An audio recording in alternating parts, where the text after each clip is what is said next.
பாவத்தை கழிக்க வந்த ஒரு மனிதன் பாவியாகி போனான் அப்படின்னு ஒரு கதை இருக்கு. பாவத்தை கழிக்க வந்தவன் தான் எல்லாரும் மனித பிறப்பெடுத்திருக்கிறான், ஆணோ பெண்ணோ. ஆனா அவன் எவனும் பாவத்தை கழிக்கிறது இல்லை, பாவத்தை மேலும் செய்யறான். அதனாலதான் அவன் பேர் பாவி என்று பேர். புரியுதுங்களா? அப்ப அவனை அந்த பாவிய ஒரு இடத்துக்குள்ள ஒரு இயற்கையா அவனுக்கு வழிகாட்டுது, ஒரு குரு வழிகாட்டுறாரு. அப்ப இயற்கை வழிகாட்டும் போதும் ஒருத்தன் தலையசைக்காம அந்த இயற்கையோட சொல்லுபடி நடந்தானா தப்பித்துக் கொள்கிறான்.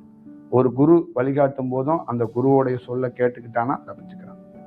இப்ப இது ரெண்டும் அவனுக்கு எங்க முக்கியம்னா, அவன் எவ்வளவோ வேணாலும் ட்ரை பண்ணாலும் பாவத்தை கழிக்க வந்தவன் பாவம் செய்யறத நிறுத்த முடியாது. ஆனா பாவத்தை கழிக்கிறதும் பாவம் செய்யறத நிறுத்துறதும் ரெண்டு தருணத்துல ரெண்டு பிளாக்ல வேலை செய்யும். ஒண்ணு இயற்கை நேச்சர் வழிகாட்டும், இல்ல பிசிக்கலா இருக்கக்கூடிய குருவே வழிகாட்டுவான். அதை நீங்க புடிச்சுக்கிட்டீங்கன்னா